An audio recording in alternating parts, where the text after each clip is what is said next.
오늘은 조금 무겁게 제 이야기를 시작해 보려고 합니다. 사실 저는 고아원에서 자랐습니다. 지금이야 벌써 50대에 접어들었기에 전부 추억이기도 하고 아련한 기억이지만 고아원의 생활은 참으로 어렵고 녹록지 않았습니다. 제 기억으로는 우리 엄마의 손을 잡고 고아원 입구까지 왔던 것 같습니다. 조금만 기다리고 있으면 엄마가 데리러 올게. 그 말을 마지막으로 제게 손을 흔들고 사라졌던 엄마의 뒷모습. 그 뒷모습이 아직도 선명합니다. 고아원 앞에서 하염없이 엄마를 기다리다 결국 날이 어둑해지고 추워져서 고아원으로 제 발로 걸어 들어가게 되었습니다. 제가 지냈던 고아원은 참으로 작은 고아원이었습니다. 시설 자체도 크지 않아서 아주 몇 명의 아이들만 있었습니다. 그 아이들과 함께 한 방에 옹기종기 모여서 지내야만 했어요. 저처럼 엄마의 손에 이끌려온 아이도 있었고 너무 아기 때 와서 아무 기억이 없는 친구들도 있었습니다. 고아원에서 보살핌이라도 잘 받았으면 좋았으련만 고아원 원장님 부부는 참으로 모질고 못된 사람들이었습니다. 후원금에 눈이 멀어 항상 저와 친구들을 바깥으로 내몰았었습니다. 정말 거지나 다름없는 꼴을 하고서 시외버스 터미널에서 구걸을 하기도 했고요. 어떻게든 지역신문에 기사 한 줄 실리고자 노력해야 했습니다. 연말이 되면 후원금이 꽤 들어오거든요. 그 후원금을 노리고 고아원 아이들을 그 추운 겨울에 구멍난 외투, 솜이 다 빠진 외투를 입혀다가 길거리로 내몰았습니다. 종을 울리면서 한 번만 도와주세요를 외쳐야만 했어요. 장갑도 없어서 손을 입김으로 호호 불면서 말이죠. 연말 수금 기간이 지나면 아이들은 전부 감기에 걸려 고열에 시달리기도 했고 먹은 밥을 토해내기도 했습니다. 하지만 그럴 때마다 더러운 꼴 봤다는 표정으로 저희에게 저리 비키라던 고아원 원장님 부부를 저희는 의지해야만 했습니다. 빨래며 밥이며 전부 그 어린 우리들의 고사리 같은 손으로 해내야만 했습니다. 세탁기를 사용하면 전기세, 물세가 많이 든다는 이유로 한겨울에도 차가운 물에 이불 빨래를 해야만 했죠. 공부도 전혀 시켜주지 않았습니다. 우리는 일찌감치 철이 들었고 어떻게든 살아남고자 하는 마음으로 서로를 돕고 도와 공부를 했습니다. 밤에 불을 켜면 전기세가 나오니 소등을 시켜버렸었는데 그럼 저희는 쓰다 남은 양초를 태워가며 책을 읽었습니다. 그래도 제가 공부머리는 꽤 있었는지 학교에서 치르는 시험들 성적이 좋았습니다. 제가 똑똑하다는 걸 알게 된 이후로 고아원 원장님 부부는 저를 이런저런 경시대회에 많이 내보냈습니다. 거기에서 입상이라도 하면 어떻게든 기자를 불러내서 기사 한 줄을 쓰게 했어요. 고아원에서 엄마 아빠 없이 자란 아이가 스스로 공부해서 좋은 성적을 일궈냈다. 이런 기사 한 줄이 후원금을 끌어당기기에 아주 좋은 소스였거든요. 고아원에서 고생하며 자란 우리 아이들이 이렇게나 똑똑하다. 하지만 후원이 없으니 빛을 내지 못한다고 언론 플레이를 해댔죠. 그때는 제가 중학교 2학년 때였습니다. 학교를 대표해서 꽤 큰 경시대회에 출전하게 되었고 거기서 은상이라는 상을 받게 되었습니다. 일부러 더 해진 옷을 입고 머리를 부스스하게 만든 다음 상장과 함께 사진을 찍었고 신문 한 켠에 작게 기사가 실리게 되었습니다. 그걸 본 자수성가 사업가 한 분이 우리 고아원을 전적으로 후원하기 시작했어요. 그때 처음으로 원장님 부부에게 칭찬을 받게 되었습니다. 중학교 3학년으로 올라가게 된 겨울, 자수성가한 사업가 아저씨는 고등학생인 아들의 봉사활동 점수를 채우기 위해 고아원에 와서 봉사를 시작하셨습니다. 후원금도 원장님 부부가 배불리 먹을 수 있을 만큼 주셨고 봉사도 매주 끊임없이 오셨습니다. 사업가 아저씨의 아들은 참 멀끔하고 멋있게 생겨서 그 고등학생 오빠가 저의 첫사랑이 되어버렸죠. 봉사를 가장하여 저에게 공부를 가르쳐 주기도 했었습니다. 그렇게 오빠와 친해지자 오빠는 다른 애 몰래 저를 더 챙겨주기 시작했습니다. 늘 구멍난 옷이 부끄러웠는데 제게 옷을 선물해 주기도 했고요. 공부하다가 언제든지 힘들면 연락하라며 휴대폰 번호를 쪽지에 써서 저에게 건네주었습니다.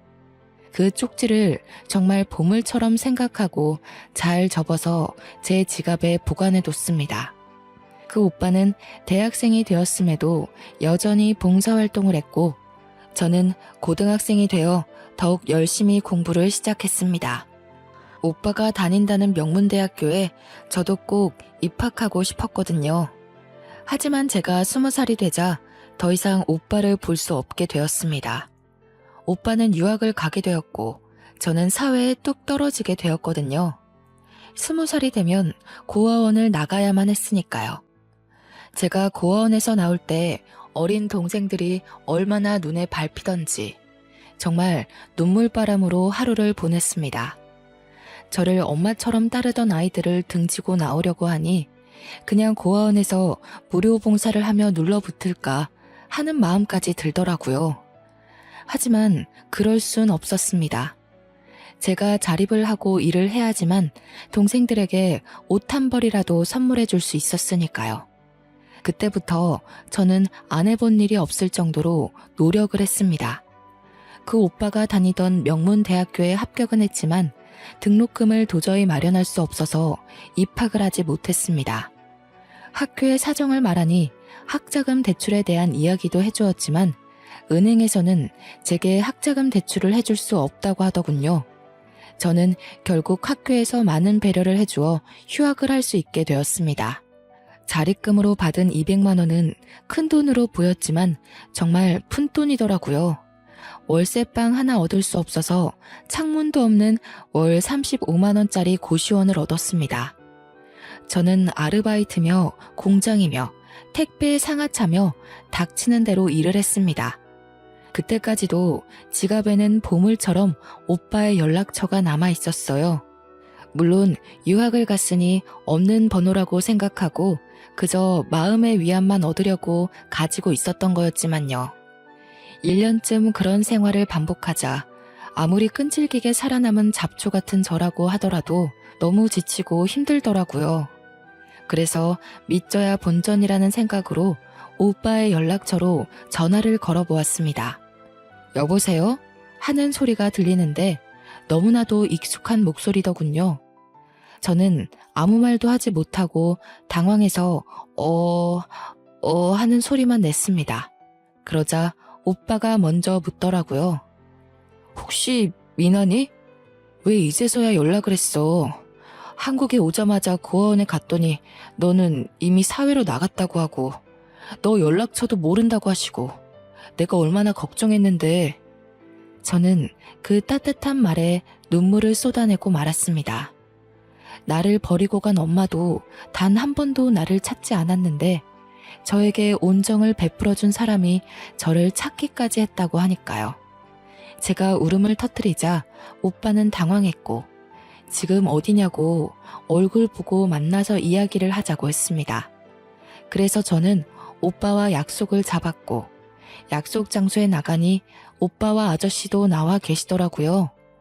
너무 오랜만에 보는 분들이라 저도 모르게 또 눈물이 왈칵 터져 나왔습니다.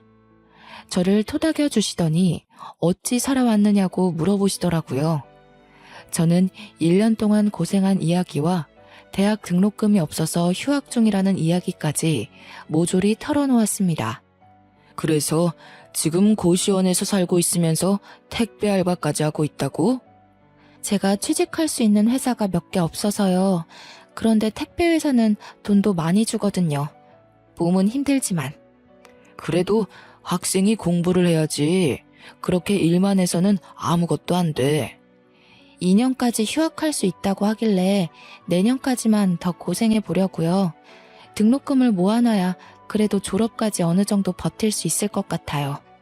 그렇게 힘든 상황에서도 노력해서 우리 아들과 같은 학교에 입학했다는데 내가 어떻게 모른 척 할 수 있겠니?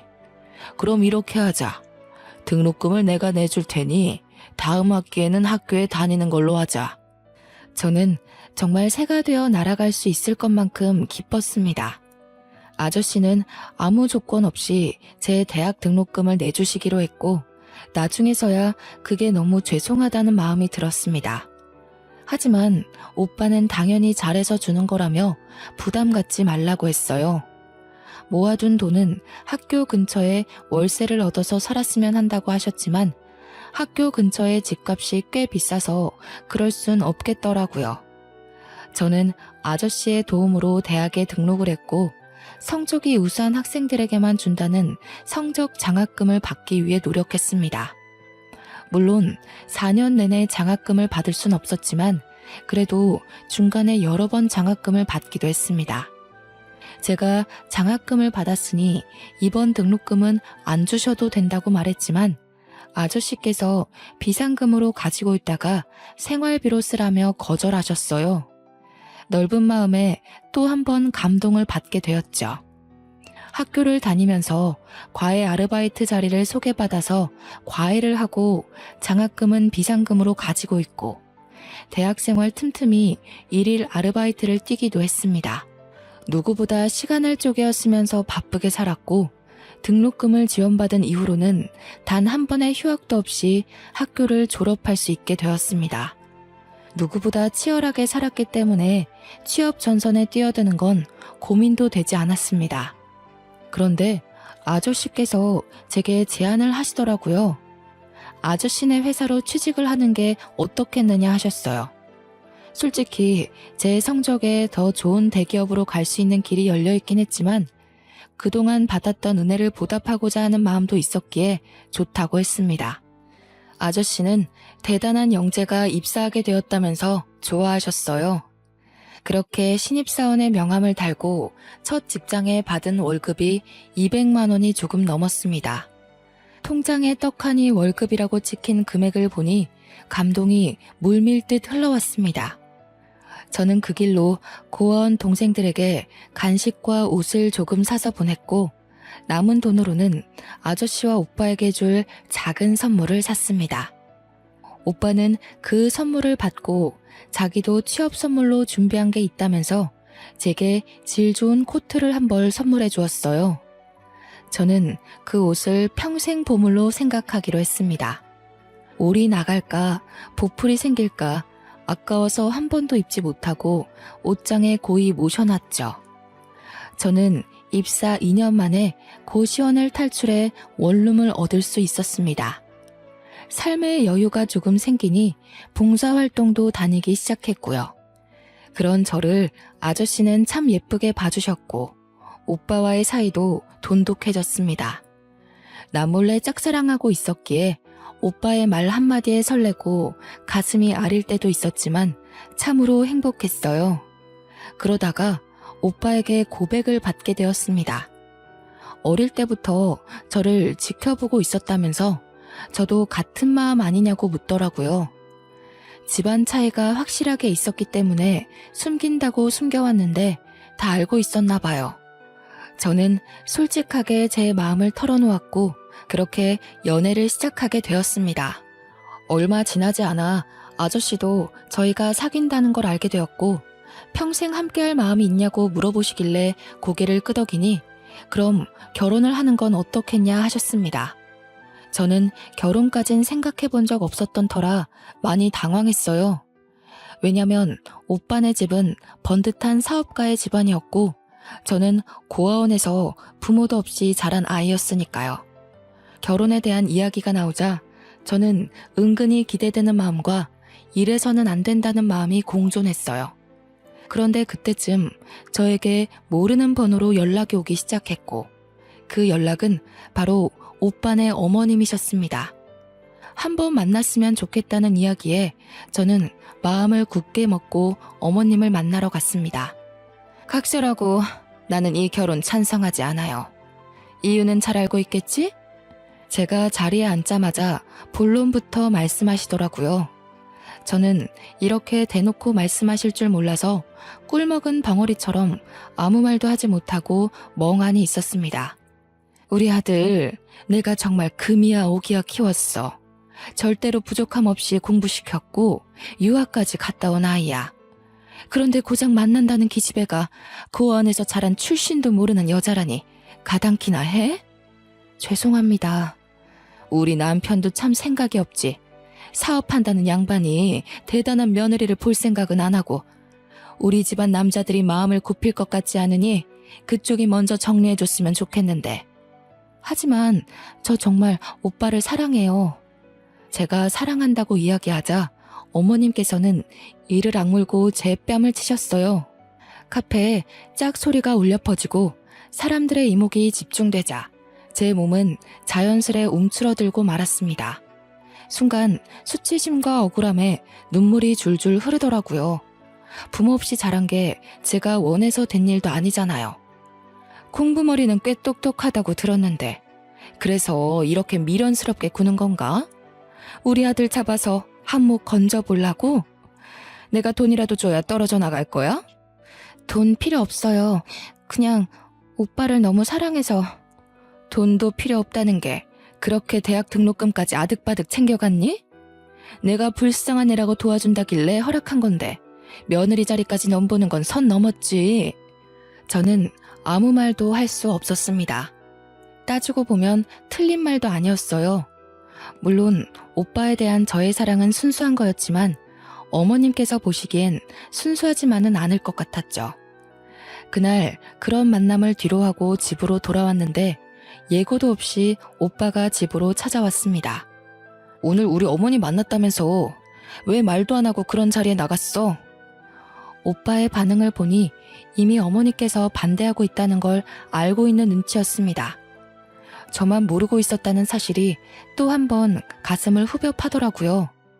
오빠 혼자서 얼마나 아등바등 노력했을까 하는 생각 때문에요. 내가 뒤집어 엎고 나왔어. 두 번 다신 너한테 함부로 못하실 거야. 미안해.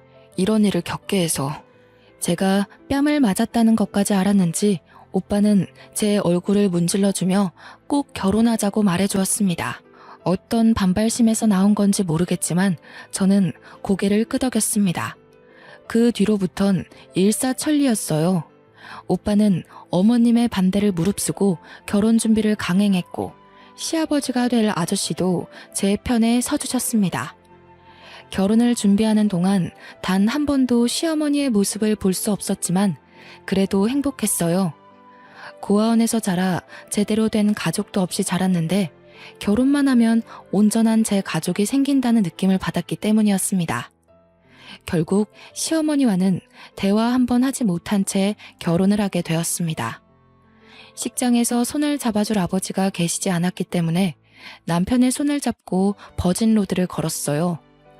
혼수석이 텅 비어 있었지만 남편이 제 옆에 서 있다는 것만으로도 마음이 든든했습니다.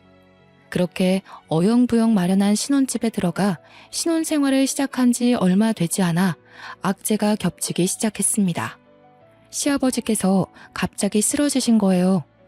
뇌혈관에 문제가 생겼다고 들었는데 정확한 병명은 잘 모르겠더라고요. 그렇게 몇 주간 의식을 찾지 못하셔서 제가 옆에서 꾸준히 병간호를 했어요. 시어머니께서는 저를 계속 불편해하고 계셨기 때문에 마주치지 않으려고 애를 써야 했습니다. 지극정성으로 간호를 했지만 시아버지께서는 결국 정신을 차리지 못하시고 하늘의 별이 되어야만 했어요. 그때 저는 정말 정신이 없었습니다. 남편도 시어머니도 혼이 쏙 빠지게 눈물만 흘리고 있었고요. 저는 정말 시아버지가 아니었으면 지금까지 택배 일이나 하며 고되게 살았을 거란 생각이 들어 너무 슬펐어요. 저를 이렇게 아끼고 사랑해주시고 결국 가족으로까지 받아주셨는데 앞으로 행복하게 오래오래 살고 싶었는데 한순간의 병으로 이렇게 무기력하게 세상을 떠나시다니 제 마음을 얼마나 슬펐겠어요. 장례를 마치고 슬픔이 채 가시기도 전에 저와 남편은 신혼집을 처분했습니다. 시어머니 혼자서 그 큰 집에서 지내시는 게 너무 외롭고 쓸쓸하실 것 같아서 남편과 시댁으로 들어가기로 결심했어요. 처음에는 불편해하셨던 시어머니께서도 집안에 사람 냄새가 나기 시작하자 오히려 더 좋아하시는 것 같았습니다. 하지만 문제는 여기서부터 시작이었어요. 시아버지께서 돌아가시자 갑자기 회장직이 공석이 되어버린 탓이었죠. 남편은 아직 일을 배우고 있는 단계였고 저 또한 말단 직원이었기에 회장직을 맡을 수 있는 사람이 없었습니다. 이 사회에서는 독촉을 하지 앉을 준비가 된 사람은 없지. 결국 이 사회에서 시어머니를 그 공석에 앉히자는 의견이 나왔고 시어머니께서는 받아들이셨습니다. 하지만 회사 일을 잘 모르시던 어머니께서도 무척 힘들어하셨습니다. 대신 권력은 생기셨죠. 시어머니의 도장 없이는 아무것도 할 수 없는 회사가 되었거든요. 남편은 그때부터 경영직 자리를 맡기 위해 누구보다 열심히 일을 해야 했습니다. 그때마다 시어머니의 채찍질도 따라왔고요. 남편은 지쳐가고 그런 남편을 보는 저 또한 지쳐갔습니다. 권력의 재미를 맛본 시어머니께서만 신이 나셨죠. 그때부터였을까요? 시어머니께서는 슬슬 집안 살림에도 참견을 하기 시작하셨습니다. 사람 냄새가 나서 좋다고 하셨는데 이제는 일만 하느라 집안 살림을 돌보지 않는다며 저를 구박하기 시작하셨어요. 세상에, 이불 빨래는 언제 하고 안 한 거니? 2주 전에 했어요, 어머님. 2주나 됐단 말이야? 이번 주말에는 이불이랑 커튼도 좀 빨아라. 커튼은 이번 환절기 때 이미 빨았는데. 너 집안에 먼지가 얼마나 많은지 몰라서 그러니? 이런 식으로 살림하는 여자가 어디 있어? 저는 평일에는 회사 일을 하느라 바쁘고 주말에는 집안일을 하느라 바빴습니다. 전혀 쉴 시간이 주어지지 않았어요. 하지만 고아원에서 일했던 경력은 무시 못하더라고요. 아무리 굳은 일이라고 해도 전부 해봤던 터라 척척 해냈습니다. 그러자 이제는 밥상을 가지고 참견하기 시작하셨습니다. 이렇게 풀떼기만 있어서 뭘 먹고 힘을 내서 일을 하겠니? 어머님이 시래기 좋아하시잖아요. 그래서 무쳐본 건데. 시래기를 아무리 좋아해도 삼시세끼 시래기만 먹니? 바깥일 한다고 유세라도 떠는 거야 지금? 시어머니께서 주구장창 일을 관두고 집안 살림에 신경을 쓰라고 요구하셨고 결국 몇 년을 다닌 직장을 결혼 1년도 채 되지 않아 포기하게 되었습니다. 집에서 살림만 하기 시작하자 그때부터는 더욱 잔소리가 심해졌습니다. 너 걸레질 언제 했어? TV장에 먼지 앉은 것 좀 봐라. 집에서 놀고 먹는 주제에 이런 거 하나 똑부러지게 못하니? 저는 매일 책 잡히지 않기 위해서 쓸고 닦고를 반복해야 했어요. 온 집안에서 광이 날 정도로 닦아대니 나중에는 주방 가전 위에 기름때가 앉았다고 혼을 내시더라고요. 저는 매일같이 기름때를 지우고 먼지를 닦아내며 하루를 보내야 했습니다. 하루 이틀은 괜찮았는데 몇 주째 반복이 되니 허리도 아프고 온몸이 쑤시더라고요. 제가 고생하는 걸 아는 남편이 하루는 마사지를 해주겠다고 제 어깨를 주물러주고 있는데 시어머니께서 방문을 벌컥 열고 들어오시더라고요. 지금 뭐 어떡하는 거야? 바깥에서 하루 종일 일하다가 온 남편을 이런 식으로 부려먹어? 내내 집에서 쉬는 주제에? 도끼 눈을 뜨고는 저에게 소리를 지르는 시어머니께 저는 대꾸 한마디를 할 수가 없었습니다. 남편도 너무나도 지친 것이 보였고 저까지 나서서 분란을 만들 필요가 없다고 생각했어요. 남편도 입을 꾹 말고 제 편을 들어주지 않자 시어머니께서는 이때다 싶으셨는지 저를 더욱 구박했습니다. 밥상을 뒤집어 엎는 건 늘상 있는 일이 되었고 어느 날부터 남편은 아침 식사를 하지 않고 출근을 했습니다. 아침에 밥을 먹으면서 이런 꼴을 보자니 체하는 것 같다고 하더라고요. 시어머니께서는 제게 옷 다림질이 마음에 안 든다면서 얼굴에 빨랫감을 던지기도 하셨습니다. 내가 분명 오늘 중요한 회의 있다고 블라우스 다려놓으라고 했는데 그거 하나 제대로 못해서야 원. 저에게 회사에 일이 있으니 얼른 차려입고 나오라는 남편의 말에 아껴두었던 남편이 선물해준 코트를 입고 나가니 시어머니께서 진절머리 난다는 듯 제게 말씀하셨어요. 도대체 이게 언제적 디자인의 코트니? 이래서 고아티는 못 버는 거라던데 정말 쪽팔려서 어디 데리고 다니지도 못하겠다. 내가 돈을 안 주니? 남편이 생활비를 안 줘? 명품까지는 못 사 입더라도 적어도 브랜드 옷은 입어야 할 거 아니야. 이 코트 그이가 사준 거라서요. 아무리 그래도 그렇지. 이런 격식 있는 자리에 와봤어야 알지. 내가 정말 쪽팔려서 너를 며느리라고 소개시켜줄 수 있겠니? 너는 나뿐만 아니라 네 남편, 돌아가신 시아버지 얼굴에도 먹칠하는 거야. 그럴 때마다 저는 남편이 저의 편을 들어주길 원했지만 남편은 너무 지쳐있는 상태였어요. 본인 생활도 너무 벅찬 와중에 이러한 사소한 싸움까지 신경 쓰고 싶지 않았던 거겠죠. 결국 남편은 저를 외면했고 돌려져 버린 고개에 저는 너무나도 속이 상했습니다. 남편과 이야기를 해도 늘 저에게 네가 참아, 네가 참아 하는 말만 반복했고요. 저는 가정이 있음에도 불구하고 꼭 고아원에서 지냈던 그 시절로 돌아간 것만 같은 기분이 들었습니다. 시어머니의 쓸데없는 트집이 반복될수록 남편은 저에게서 점점 멀어졌어요. 회사에서도 시달리는데 집에서까지 시달리고 싶지 않으니 외면하게 되는 거였겠죠. 그런 남편을 이해하려고 하면서도 속상했고 저는 점점 마음의 문이 닫히게 되었습니다. 급하게 남편의 출장이 잡혀 저는 집에서 남편의 짐을 싸게 되었습니다. 집에 얼굴만 쓱 비추고 출장을 떠나야 한다는 말에 서운하기보단 시어머니와 단둘이 지내야 할 3박 4일이 더욱 걱정이었습니다. 그래도 남편이 있을 때는 소리만 지르고 욕은 안 하셨는데 남편이 없으면 정말 어떤 일이 벌어질지 무섭기까지 했어요. 저는 벌벌 떨리는 손을 감추고 남편의 출장기를 배웅했습니다. 그리고 3박 4일 동안 아무 일도 일어나지 않기를 바랐습니다. 하지만 그럴수록 현실은 저를 배신하더라고요. 시어머니께서는 잠깐 이야기 좀 하자며 저를 부르셨어요. 어머님, 무슨 하실 말씀이라도. 내가 여러모로 생각을 해봤다. 아직 너희들 나이가 많지도 않고 아이도 없으니까 말이야. 아이는 가지려고 노력하고 있어요. 그럴 필요 없다.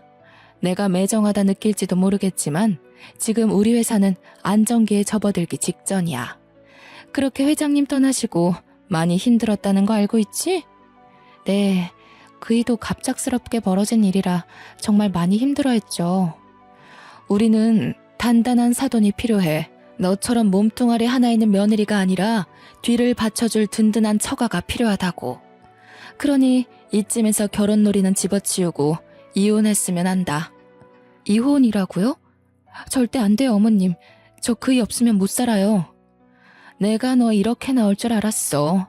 그래서 일부러 우리 아들 출장 간 사이에 이야기한 거야. 위자료는 섭섭지 않게 챙겨줄 테니 여기에 도장 찍고 나가라. 갑자기 이러시는 게 어딨어요. 저 그동안 잘해왔잖아요, 어머님. 너 고생한 거야 내가 모르겠니? 일일이 트집 잡아서 어떻게든 제풀에 지치기를 바랬는데 너는 도통 떠날 생각이 없고 그러니 내가 솔직하게 말하는 수밖에 없지 않겠니? 너는 우리 집안에 도움을 줄 친정이 없잖니. 나는 그런 단단한 사돈이 필요하고 너 생각만 하지 말고 우리 집안과 우리 회사를 생각해보렴. 너의 이기심에 모두를 죽이려고 하지 말고. 제가 이혼하면 다 된다는 말씀이세요? 우리 아들 인기 많았다. 이혼남이라는 타이틀이 따라붙어도 좋다고 할 여자들 많아. 어머님, 위자료로 3억 줄게. 너만 아니면 집안 빵빵한 며느리가 들어왔을 거다. 우리 아들 지금 회사에 제대로 자리 잡고 문제없이 운영해왔을 거야. 저는 결국 제 욕심에 남편을 망하게 할 수 없다는 생각이 자리 잡았어요. 시어머니께서는 도장을 찍은 저를 보고 바로 계좌로 3억을 보내주셨습니다. 마치 미리 준비해뒀던 것처럼 이혼은 쉽사리 이루어졌어요. 저는 남편이 돌아오기 전날까지 몇 가지 없는 짐을 쌌고 시어머니는 그런 저에게 단 한 번의 눈길도 주지 않으셨습니다. 저는 눈물을 뚝뚝 흘리며 캐리어 2개를 끌고 집을 나오게 됐습니다. 남편이 개통해 주었던 휴대폰도 없애버리고 서울에 있다가는 마주칠 것만 같은 기분이 들어서 무작정 버스터미널에서 버스를 타고 시골에 내려왔어요. 어느 동네인지도 모를 곳에서 소 울음소리가 들리는 작은 집 하나를 얻었습니다. 다 쓰러져가는 집이었고 부엌이 바깥으로 연결되어 있어 상당히 불편한 주택이었지만 마음은 편안하더라고요. 혼자 사니까 외롭고 적적하지만 그럼에도 불구하고 자유를 얻은 듯한 기분이었어요. 하지만 스트레스가 많이 쌓여 있었던 터라 속이 미식거리고 몸이 영 좋지 않더라고요. 며칠을 토하고 울기를 반복하다가 생리가 늦어진다는 생각이 들어 읍내에 있는 산부인과에 진료를 받으러 갔습니다. 축하드려요. 임신 5주입니다.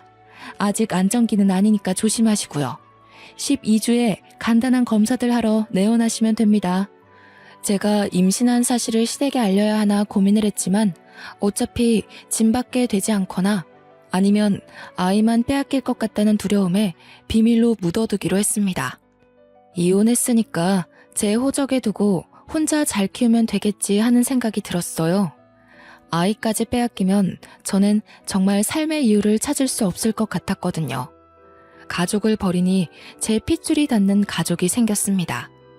그것만으로도 제 삶을 이어갈 이유가 충분했어요. 그렇게 만삭의 몸이 될 때까지 제 마음의 여유를 찾는 일에 몰두했습니다. 홀로 산부인과에서 진통을 겪고 꼬박 이틀 만에 아이가 세상 밖으로 나왔을 때 저는 눈물을 줄줄 흘렸습니다. 탯줄을 자를 아이의 아버지가 없다는 게 참으로 슬펐어요. 혼자의 몸으로 아이를 키운다는 것이 겁이 났지만 그래도 시어머니께서 제게 주신 3억이 있으니 크게 걱정하지 않기로 했습니다. 아이가 어느 정도 클 때까지 저는 그 돈을 아껴 쓰며 버텼습니다.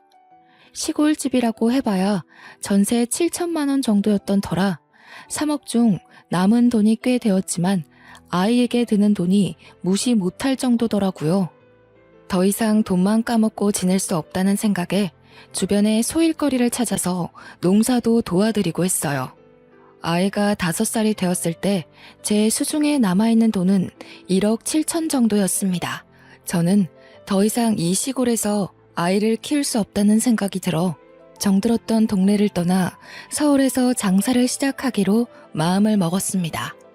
남은 돈을 모조리 투자해서 서울의 식당 자리를 찾아 개업을 했어요. 어렸을 때부터 가진 살림에는 도가 텄던지라 식당 운영이 생각만큼 어렵지도 않았습니다. 하지만 서울 집값은 너무 무섭더라고요. 그래서 저는 식당에 딸린 골방에서 아이와 먹고 자고 하면서 식당을 운영했어요. 정말 딱 1년이 넘는 시간 동안 꾸준히 일하고 좋은 재료를 골라 어떻게든 사람들을 사로잡기 위한 노력을 했죠. 그러니 점점 동네에서 동네로 입소문을 타기 시작하더니 맛집으로 소문이 나고 TV 방송국에서도 취재를 나오고 했습니다. 방송이라는 게 위력이 어마어마하더라고요. 한번 잘 되기 시작하니 직원들을 4명이나 더 뽑아야 할 정도로 성화를 이뤘습니다. 가게도 옆 건물에 아주 큰 부지로 이사를 하게 되었어요. 원래 부지를 옮기면 장사가 잘 안 된다고 하던데 저는 그런 징조도 없었습니다. 매일 아침 5시부터 일어나 장사 준비를 하면서도 힘든 거 하나 느낄 시간 없이 바빴어요. 대신 아이를 하루 종일 어린이집에 맡겨야 한다는 게 조금 미안했죠. 돈은 점점 쌓여가고 가게는 점점 번창하고 저는 아이와 함께 살 수 있는 빌라를 전세로 얻을 수 있었습니다. 식당 골방에서만 살아오다가 방이 3개나 있는 빌라 전세를 얻으니 아이도 너무 행복해 하더라고요. 그렇게 돈 버는 재미로 아이와 함께 시간을 보내며 살고 있었는데 문득 제 어릴 때의 기억이 나더라고요. 바빠서 잠시 까먹고 지냈던 고아원의 생활 말이에요. 내가 은혜를 받아온 만큼 저도 남을 도와줘야겠다는 생각이 들었습니다.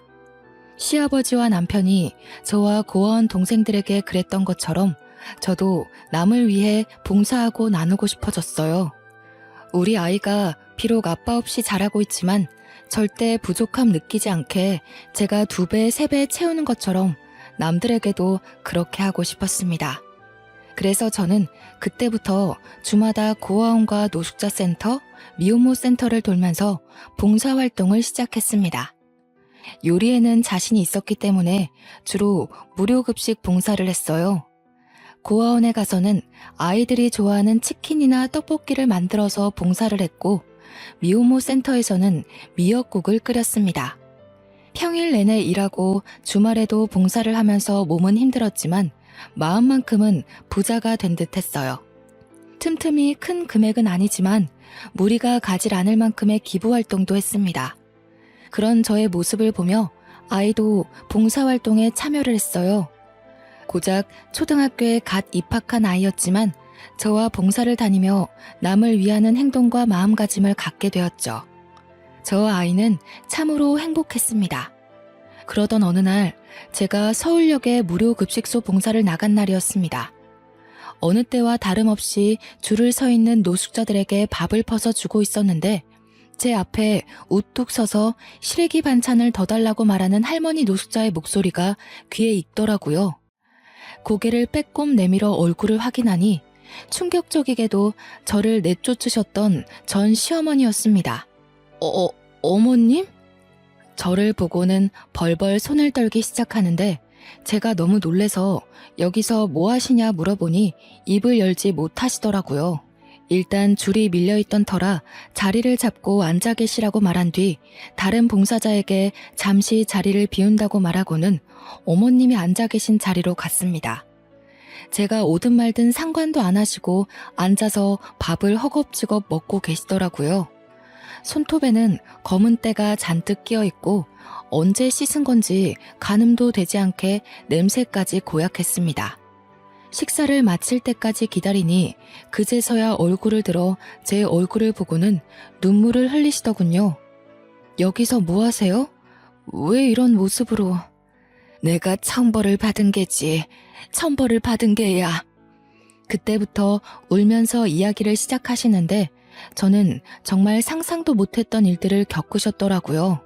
그날 네가 짐 싸들고 나간 날 너를 그렇게 보내는 게 아니었는데 다음 날 아들이 집에 오자마자 너를 찾더구나.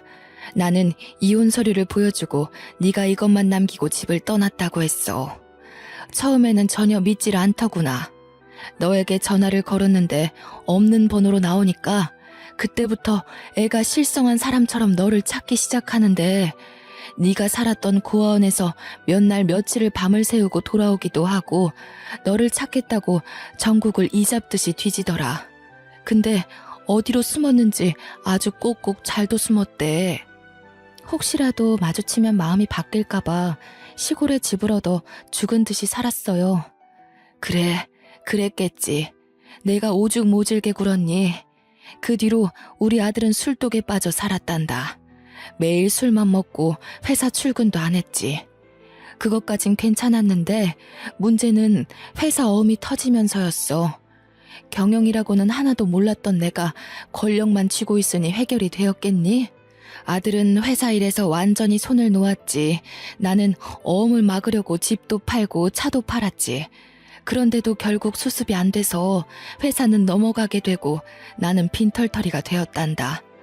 그 와중에 아들은 간에 무리가 와서 병원 신세를 지게 되었고. 그이가 아파요? 수술이 필요한 정도는 아닌데 평생 약은 달고 살아야 한다더라. 그 약값은 감당이 안 되지. 돈은 없지.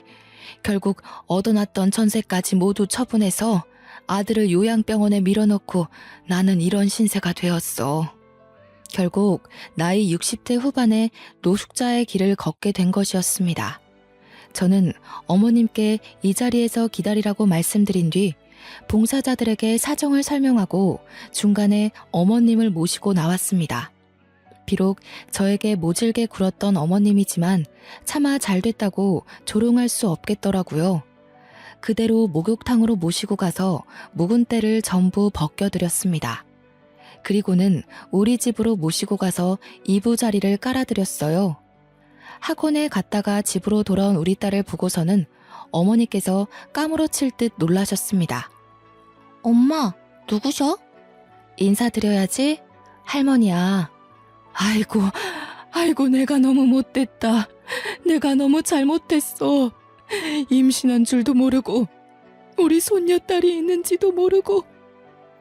어머님께서는 제게 무릎을 꿇고 손을 싹싹 빌면서 눈물을 흘리셨어요. 아이는 놀라서 할머니 왜 그러냐고 일어나라고 하고 저도 눈물만 하염없이 흘렀죠.